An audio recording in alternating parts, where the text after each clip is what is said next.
Hi friends, ಎಲ್ಲರಿಗೂ ನನ್ನ ನಮಸ್ಕಾರಗಳು. ತಮ್ಮೆಲ್ಲರಿಗೂ ಕೂಡ ಇವತ್ತಿನ ಈ ನನ್ನ ವಿಡಿಯೋಗೆ ಸ್ವಾಗತ. ಯಾರೆಲ್ಲ ನನ್ನ ವಿಡಿಯೋಗಳು ನೋಡಿ ನನಗೆ ಸಪೋರ್ಟ್ ಮಾಡ್ತಿದ್ದೀರಾ ತಮ್ಮೆಲ್ಲರಿಗೂ ಕೂಡ ಧನ್ಯವಾದಗಳು. ಇನ್ನು ಯಾರೆಲ್ಲ ನನ್ನ ಅಕೌಂಟನ್ನು ಫಾಲೋ ಮಾಡ್ತಿಲ್ಲ ದಯವಿಟ್ಟು ನನ್ನ ಅಕೌಂಟನ್ನು ಫಾಲೋ ಮಾಡಿ, ಹಾಗೆ ನನ್ನ ವಿಡಿಯೋಸ್ ಇಷ್ಟ ಆದರೆ ಲೈಕ್ ಮಾಡಿ, ಶೇರ್ ಮಾಡಿ ಅಂತ ಕೇಳ್ಕೊತೀನಿ.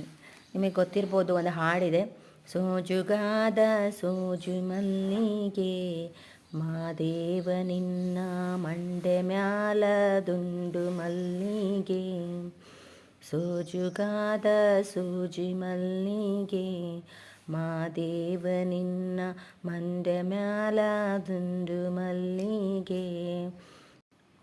ನೋಡ್ತಾ ಇರ್ಬೋದು ಫ್ರೆಂಡ್ಸ್, ದುಂಡು ಮಲ್ಲಿಗೆ ಇದು ನಮ್ಮ ಮನೆಯಲ್ಲಿ ನಾನು ಬೆಳೆದಿರುವಂತಹ ದುಂಡು ಮಲ್ಲಿಗೆ. ನಾನು ಬೆಳೆದಿರೋ ದುಂಡು ಮಲ್ಲಿಗೆ ಅಂತ ಹೇಳ್ತಾ ಇದ್ದಾರೆ ಅಂದ್ಕೋಬೇಡಿ, ಯಾಕೆಂದರೆ ಪ್ರೌಡ್ನೆಸ್ ಇದೆ. ಯಾಕೆಂದರೆ ನಾನೇ ಬೆಳೆದಿದ್ದು, ಯಾಕೆಂದರೆ ಬೆಳೆದಾಗಲೇ ಗೊತ್ತಾಗೋದು ಅದ್ರ ಬೆಲೆ ಏನು ಅಂತ.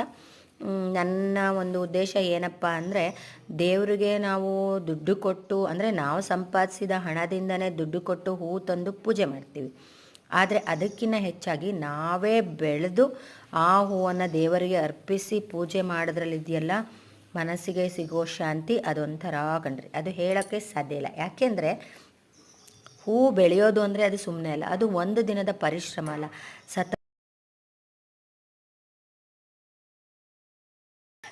ಹೂವನ್ನು ಬೆಳಿಬೇಕು ಅಂತಂದರೆ ಸತತವಾಗಿ ಅದಕ್ಕೆ ವರ್ಷನೇ ತಗೊಳುತ್ತೆ, ಅಥವಾ ವರ್ಷನೂ ಇಲ್ಲದೆ ಬೇಗನೂ ಕೂಡ ಬರ್ಬೋದು. ಆದರೆ ಒಂದು ಗಿಡ ಅದು ಸರಿಯಾಗಿ ಬೇರವನ್ನು ಬಿಟ್ಕೊಂಡು ಫ್ಲವರ್ಸನ್ನು ಕೊಡಬೇಕು ಅಂದರೆ ಅದು ತನ್ನದೇ ಆದ ಟೈಮನ್ನು ತಗೊಳುತ್ತೆ. ಅಲ್ಲಿವರೆಗೂ ಕಾಯಶಕ್ತಿ ನಮಗಿರಬೇಕು. ನೋಡ್ತಾ ಇರ್ಬೋದು, ನಾನೇನು ಈ ಹೂವನ್ನು ಬೆಳೆದಿದ್ದೀನಿ, ಇದನ್ನು ಬೆಳೆಯೋಕ್ಕೆ ಸರಿಸುಮಾರು 1 ವರ್ಷ ಬೇಕಾಯಿತು ನನಗೆ.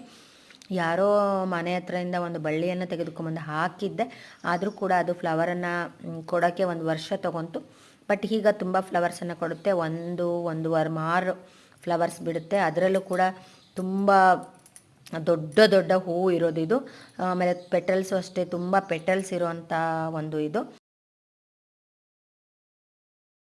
ಮನೆ ಒಳಗೆ ಬಂದ ತಕ್ಷಣ ಸುವಾಸನೆ, ದೇವ್ರ ಮನೇಲಿ ಫೋಟೋಕ್ಕಿಟ್ಟರೆ ತುಂಬಾ ವಾಸನೆ ಬರುತ್ತೆ. ಆಮೇಲೆ ಹೊರಗಡೆ ಹೋದೆ ಅಂದರೆ ನನ್ನ ವರಾಂಡ ಫುಲ್ಲು ಈ ದುಂಡು ಮಲ್ಲಿಗೆ ಫ್ರಾಗ್ರೆನ್ಸೇ ತುಂಬಿರುತ್ತೆ. ತುಂಬ ಖುಷಿಯಾಗುತ್ತೆ. ಆಮೇಲೆ ಏನೋ ಒಂಥರ ಮನಸ್ಸಿಗೆ ಖುಷಿ, ಆಹ್ಲಾದ. ಏನು ಅನಿಸುತ್ತೆ ನಿಮಗೆ ದುಂಡು ಮಲ್ಲಿಗೆ ಇಷ್ಟನಾ? ಇಷ್ಟ ಅಂದರೆ ಕಮೆಂಟ್ ಮಾಡಿ. ಹಾಗೆ ಇವತ್ತಿನ ವಿಡಿಯೋದ ಬಗ್ಗೆ ಏನು ಹೇಳ್ತೀರಾ? ಒಂದೆರಡು ಸಾಲುಗಳನ್ನು ಹಾಡಿದ್ದೀನಿ, ಮುಂದೆ ನಾನು ಹಾಡೋದಕ್ಕೆ ಪ್ರಯತ್ನ ಪಡ್ಬೋದಾ? ಏನು ಅನಿಸುತ್ತೆ? ಎಲ್ಲ ವಿಡಿಯೋ ನೋಡಿ ಕಮೆಂಟ್ ಮಾಡಿ. ಇನ್ನೇನಿಲ್ಲ, ಇವತ್ತಿನ ದಿನ ಶುಭವಾಗಿರಲಿ ಅಂತ ಎಲ್ಲರಿಗೂ ಹಾರೈಸ್ತೀನಿ. ಧನ್ಯವಾದಗಳು. ವಿಡಿಯೋ ಇಷ್ಟ ಆದರೆ ಲೈಕ್